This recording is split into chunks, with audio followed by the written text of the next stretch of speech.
Greetings, everyone, and welcome to All the Math. That's all the math you need for computer science. This is volume 2 of our series on linear algebra, and together we're going to be taking a journey through the world of vectors and matrices and the operations on them and all that they can be applied to and solve. It's going to be a fascinating journey, and I hope you're excited about it. I know I am. If you've taken volume 1 of All the Math, welcome back. If you haven't, that's okay. Nothing in this volume is going to be depending on the previous one as any kind of a prerequisite. There will be a few ideas that come up again in a different context, but I'm going to make sure that I explain all those from scratch so that you're not required to have taken the first volume in order to take this one. This is going to be a very applied and theoretical course. I'm going to be trying to sort of strike a balance between the two. Not only are we going to be talking about the algebra and about the formulas and the symbols used to describe the linear algebra world of matrices, we're also going to be doing some programming in your choice of programming language, either R or Python, which are both modern programming languages that support all the linear algebra operations we're going to need. Basically, at the end of each episode, I'm going to have a couple segments, one on R and one on Python, in which you're going to put some of these ideas to practical use. I want to make sure this is a very applied class, and that it doesn't just come out you knowing a bunch of kind of abstract things about what a matrix is, but not really understanding how to do them in the wilds, down in the trenches, and not understanding how the applications of them work. Because really, that's what makes linear algebra so powerful, is that especially in our modern computing age, we are able to leverage our computing resources to do a lot of operations on large matrices and come up with some fascinating results. Now, I will tell you right off the bat that this linear algebra stuff is some of the coolest math that I have ever encountered. It is elegant, it is beautiful, some of the results are breathtaking. It doesn't seem that way at first. When you first learn what a matrix is, you learn it's kind of this spreadsheety type thing with rows and columns in it. And you learn how to get certain rows out and certain columns out and what the dimensions of it are. And you're kind of like, whatever. That's just, pretty easy. It doesn't seem like there's much there. Then you learn about linear transformations from one dimension to another, and you learn about the rank nullity theorem and how orthogonal matrices operate and how you can decompose a matrix into its QR decomposition or into its eigenspectrum and learn about what the eigenvectors and eigenvalues mean and how they unpack all the deep hidden properties of the matrix. Oh my gosh, it is amazing. And it gives you this deep insight into sort of how numbers and the relationship between numbers work. I still, to this day, seriously cry when I think of eigenvalues. Like real tears cry. They're that beautiful and that special. And when you learn sort of how they relate to the matrix as a whole, I think you'll find them as breathtaking as I do. And you'll have a totally new appreciation for math and how it can apply to practical problems. All right? I'm getting ahead of myself, though. All I want to do in this opening episode is two things. First of all, I want to sort of break down the title of the subject, linear algebra. We're going to talk about each of those two words. And then I'm going to do a little segment on the applications just to sort of give you a bird's eye view of some of the amazing things that linear algebra is applied to and can solve, many of which will surprise you. They won't seem like they're vector or matrix things at all. Information retrieval, Google, graphics, these things aren't going to seem like they have anything to do with matrices, and yet you will discover that the reason that the technology that we take for granted every day can be used is largely because of the stuff that we're going to learn about in this volume. All right, so first let's take the title. So linear algebra is the name of the discipline. Let's take the second word first. Now when you first hear that, you might say, algebra? I took algebra in 8th or 9th grade or something, right? I was kind of hard at the time, but I've sort of mastered how to factor an equation and all that kind of stuff, right? Why am I having to take this again? So here's what you got to understand. The word algebra with a capital A, as we often use it, refers to a particular, simple, as it's taught in middle school, field of math that has to do with using variables to represent different values, right? And you learn the principles of how those go together and how you can use the quadratic formula to solve a quadratic equation and all that kind of stuff, right? That is algebra with a capital A. Now, mathematicians will talk about an algebra as sort of a more general thing with a lowercase a, and an algebra can be thought of essentially as a system of mathematical objects that obey certain properties. Okay? So it's sort of a general notion. You can talk about an algebra that uses numbers and variables that represent numbers, and that is the algebra that you learn perhaps in 8th or 9th grade or whatever, right? One of the key ideas of an algebra, by the way, is the idea of closure. and we're going to talk about the elements in an algebra being closed under certain operations, right? So if you think about what you did in algebra, you learned that you could take 3 divided by 4 plus 5 times 4 minus 9, all that divided by 3, all that divided by 6 or something, right?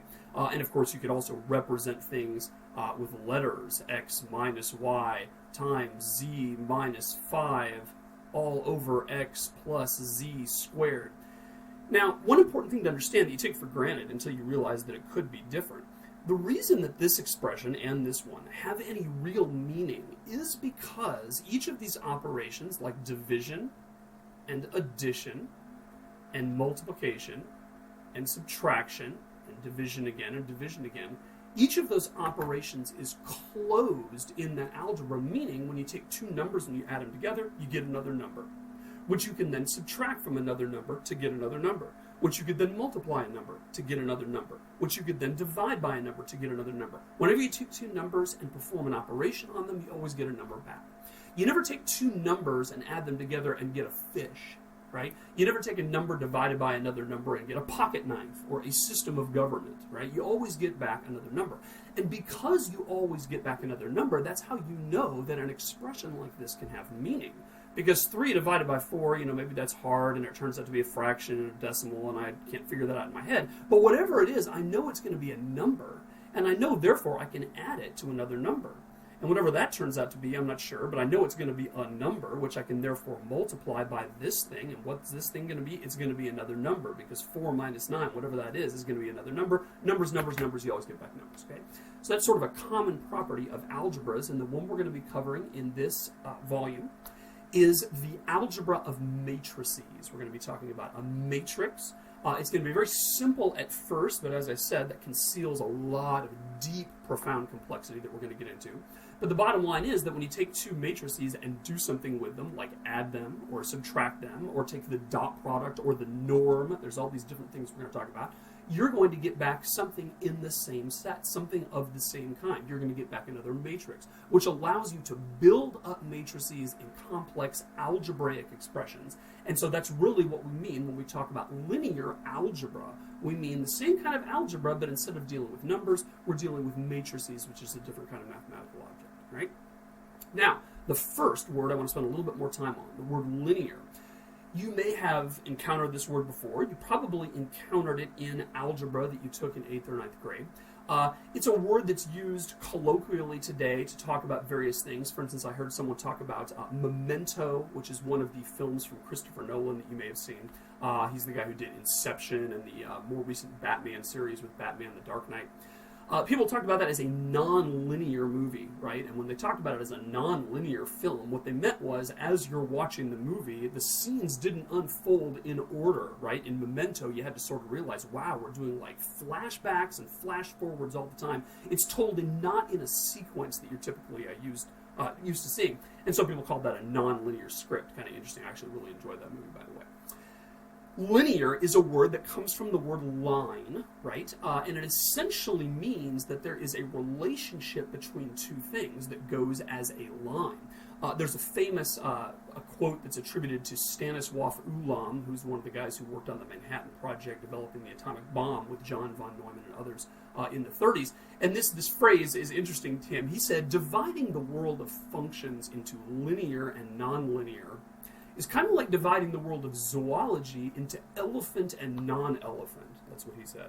Okay, so, and what he meant by that was, well, you can take all the animals at the zoo and you can divide them into the elephants and the non-elephants. Sure, that's a valid partition in the All the Math Volume 1 sense.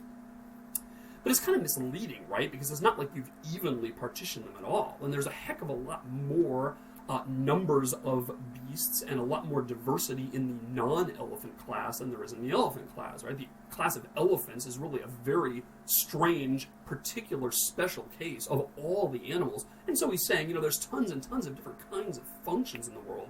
Isolating the linear ones turns out to be kind of a weird thing to do, okay? So that is true, and Stanislav Ulam is not something someone I would ever argue with. But there's a sense in which it really is important to single out linear ones as bona fide special case. And here's why. A couple reasons. Number one is there are certain things that really do behave linearly and which we take for granted and are used to dealing with linearly every day, and simply wouldn't make sense if they're not linear, okay?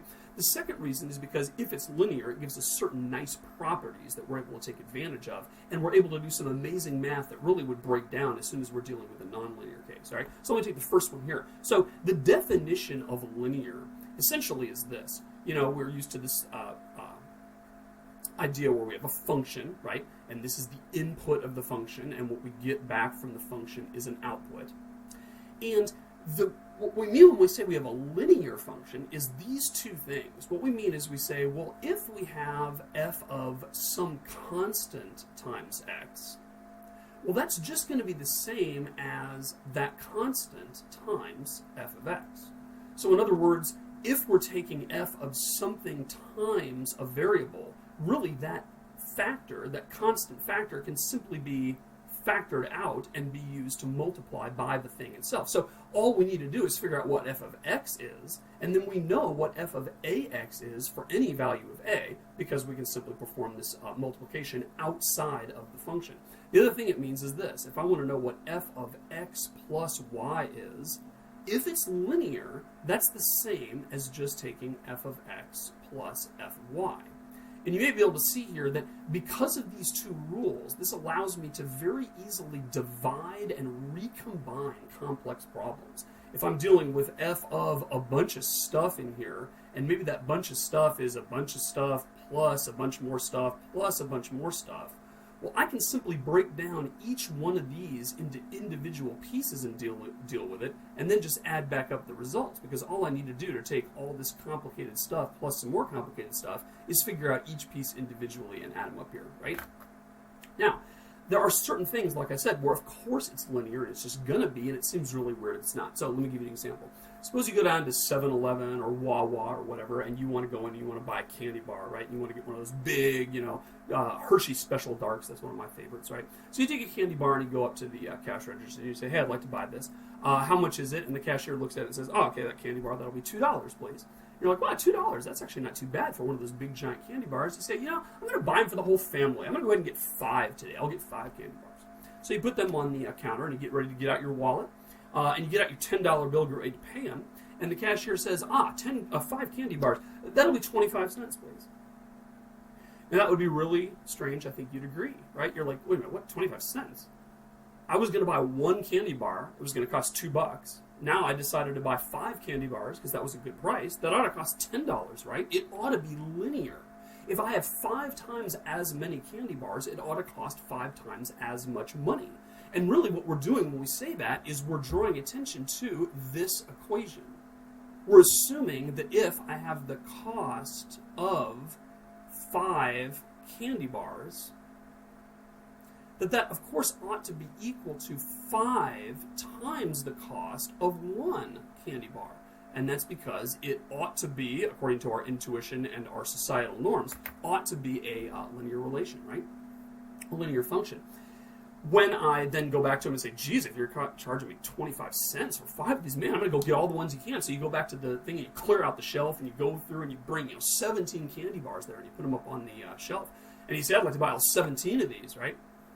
And the guy says, 17 candy bars, great. That'll be $1 million, right? And you're like, whoa, $1 million for 17 candy bars. Again, this cashier, who's a little bit loco, is imposing a non-linearity on you, right? And he is violating that common sense principle, which is you buy a certain number of candy bars, the cost ought to be that number times the cost of 1 candy bar, right? And the second equation on that page is really the same. When we look at this equation here, what we're really saying is, you know what? If I want to know the cost of buying 2 candy bars today, plus 3 more candy bars tomorrow, well, that ought to be the cost of 2 candy bars plus the cost of 3 candy bars, which, using our first red expression here, we can further break down to say 2 times the cost of 1 candy bar plus 3 times the cost of 1 candy bar, right? Which, of course, all boils down to 5 times the cost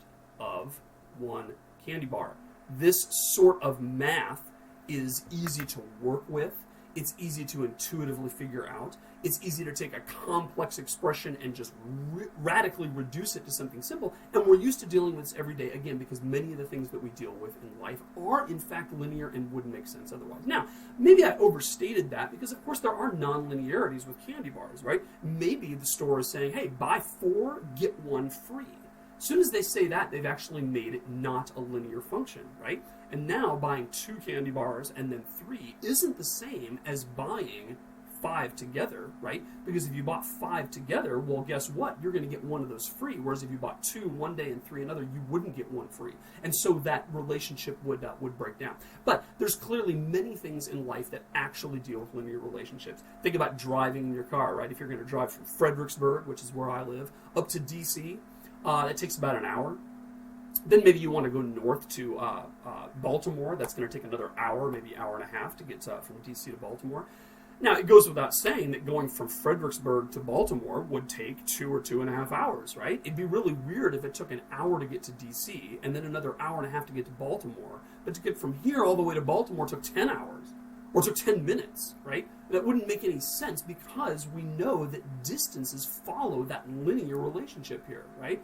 If I work during the day for a certain hourly wage, maybe I make $10 an hour, it would be really weird if I said, let me work 5 hours at $10 an hour, and then I work 5 more hours the next day, and I simply couldn't add up my total pay, but instead it was this weird formula that didn't go proportional to the number of hours I worked at all. That's yet another example of something that we assume is going to be linear. Let me give you an example of something that's not linear, though. It's also very common, right? So suppose somebody told you, hey, I really want to know, let me not do weight, let me do height. That's a little bit easier to get your head around. What if I wanted to know what the height of the average 10-year-old was? Well, is that going to be 10 times the height of the average 1-year-old? I would say probably not. Is that going to be equal to the height of a 9-year-old plus the height of a 1-year-old? I would say probably not. Is it going to be the height of a 5-year-old plus the height of a 2-year-old plus the height of a 3-year-old? You kind of put this into perspective and visualize the heights of those various people on average, you quickly realize that's not going to be the case. And that's why, if you're ever kind of wondering in your life, wow, I have this child, and this child is 2 years old, and they're just getting ready to start to walk, and they're about this high, gee, I wonder how tall they're eventually going to be. I wonder how tall they're going to be when they're 20. You certainly wouldn't multiply their height by 10, right? You wouldn't multiply their 2-year-old height by 10 and assume, they're 2 feet tall at age 2, they're probably going to be 20 feet tall at age 20. Well, obviously you're not going to do that. But that's because you know deep inside your mind that that's not a linear function. And therefore you don't take it for granted that those 2 rules apply. You know that you're not going to be able to apply them because it's simply a nonlinear function, right? So that's what linear and algebra mean. One more thing about that linear thing is how it relates to line, right? So again, if I make a graph here, and this graph is going to be something like the number of candy bars I buy on this axis, and this is how many dollars it's going to cost on this axis. Well, we basically said, 1 candy bar costs $2. If we're dealing with a sane store and not this kind of crazy one, then 2 ought to cost us $4. And 3 ought to cost us $6. And so if we make this line like this, that is the relationship between candy bars and cost. It's a straight line. Now, if somebody wanted to say, you buy 4 and you get 1 free, then that would mean that this went up to here and then cut straight over, right? And that would be a non-linearity. Because I would say, well, guess what? It's $8 for 4 of them. But at that point, you might as well buy a 5th one because that's going to be free. Okay? But without that sort of sale, that's why we get this thing, which is called a linear function. And again, that is obviously related to the word line because this thing is a line, right? And of course, if you looked at the age of a child and you looked at their average height of somebody that age, it's clearly not going to be a line, right? It's clearly going to look something like, maybe like that, where eventually you get to a point at age 18 where they've stopped growing. and the average 18-year-old's height is about the same as the average 58-year-old person's height. And actually, I've heard, although I haven't experienced it yet, that as people get a little older, they actually start to shrink a little bit, so you might see this thing going down. That's an example of a nonlinear function, right? So all the stuff we're going to be dealing with in linear algebra in this volume is going to assume that linear property. And that may seem very limiting, and in a way it is, but it turns out there's a whole lot of amazing stuff that we can unpack once we make that assumption, because all the math gives us some fabulous, elegant results that allow us to compute a lot of amazing things very easily.